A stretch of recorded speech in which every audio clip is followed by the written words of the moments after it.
दोस्तों, भारत को दुनिया का सबसे युवा देश कहा जाता है। हर भाषण में, हर चुनावी रैली में और हर सरकारी विज्ञापन में हमें यही बताया जाता है कि युवा ही देश का भविष्य है। लेकिन सवाल ये है कि अगर युवा सच में देश का भविष्य है तो सबसे ज्यादा संघर्ष, सबसे ज्यादा बेरोजगारी और सबसे ज्यादा फीस का बोझ इस युवा पर क्यों है?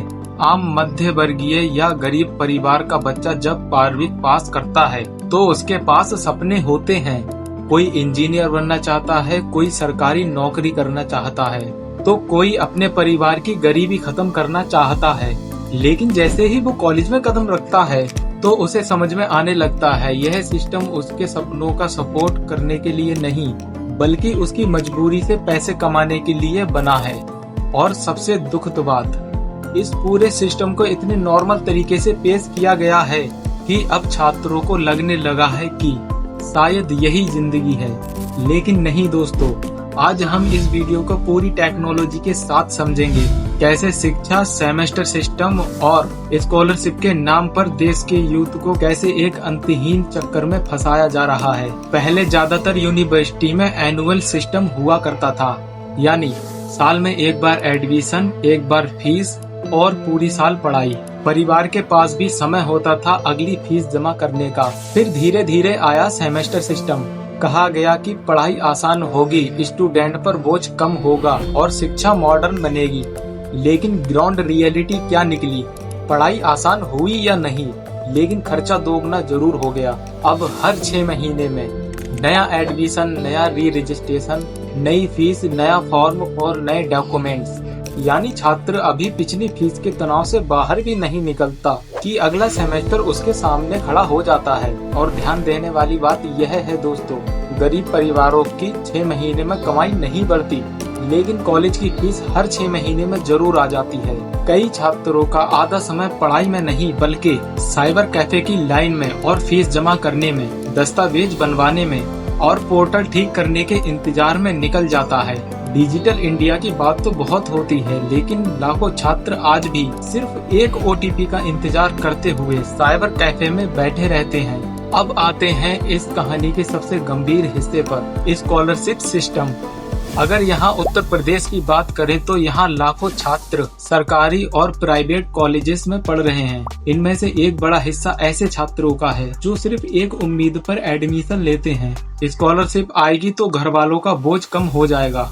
लेकिन होता क्या है, हर साल लाखों छात्र स्कॉलरशिप फॉर्म भरते हैं। फॉर्म भरने के लिए चाहिए होते हैं आय प्रमाण पत्र, जाति प्रमाण पत्र, आधार कार्ड और मूल निवास, बैंक लिंकिंग, कॉलेज वेरिफिकेशन, दस्तावेज स्कैन, प्रिंट आउट, और इन सब में खर्च होता है पैसा।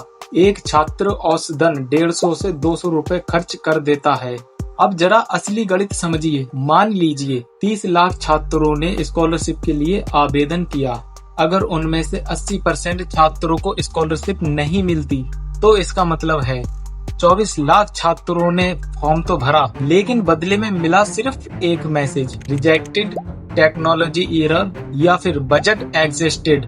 अब अगर सिर्फ 200 रुपए प्रति छात्र के हिसाब से जोड़ा जाए तो कुल रकम बनती है 48 करोड़, यानी 48 करोड़ रुपए। सोचिए, ये सिर्फ एक नंबर नहीं है, ये उन लाखों परिवारों के उम्मीदों का पैसा है जो हर साल इस सिस्टम में फंस जाते हैं। और सबसे बड़ा सवाल, अगर सरकार के पास स्कॉलरशिप देने का बजट नहीं है तो फिर इतने छात्रों से आवेदन क्यों करवाए जाते हैं? क्यों हर साल उम्मीद दिखाई जाती है, अगर अंत में जवाब सिर्फ बजट एग्जिस्ट ही देना है? अब यहाँ एक बहुत बड़ा सवाल उठता है, अगर छात्रों के लिए बजट नहीं है तो टैक्स का पैसा आखिर जा कहाँ रहा है? आपका परिवार हर चीज पर टैक्स देता है, मोबाइल रिचार्ज, कपड़े, इलेक्ट्रॉनिक्स, स्टेशनरी, यहाँ तक कि कई पढ़ाई की चीजों पर भी GST। सरकार कहती है कि देश का विकास हो रहा है, और हाँ, विकास दिखता भी है। एक्सप्रेस वे बन रहे हैं, हाईवे चमक रहे हैं, बड़ी बड़ी इमारतें खड़ी हो रही हैं। लेकिन दूसरी तरफ लाखों छात्र देश के टूटे हुए सरकारी कॉलेजों में पढ़ रहे हैं।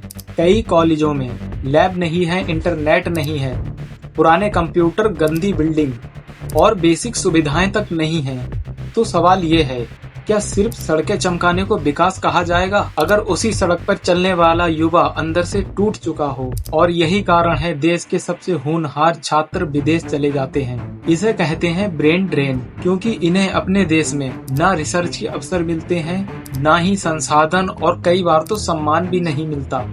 तो दोस्तों, इस पूरे सिस्टम की सबसे बड़ी समस्या क्या है? सिर्फ खराब नीति नहीं, असली समस्या है प्राथमिकताएं। जब चुनाव आते हैं तो करोड़ों रुपए रैली, शो, पोस्टर और प्रचार में खर्च हो जाते हैं, लेकिन जब बात आती है शिक्षा की, रोजगार की, स्कॉलरशिप की या छात्रों के भविष्य की, तो अचानक बजट खत्म हो जाता है। देश का युवा मुफ्त की चीज नहीं मांग रहा, वो सिर्फ इतना चाहता है अगर वो मेहनत करे तो सिस्टम कम से कम उसके रास्ते की दीवार बनकर खड़ा ना हो।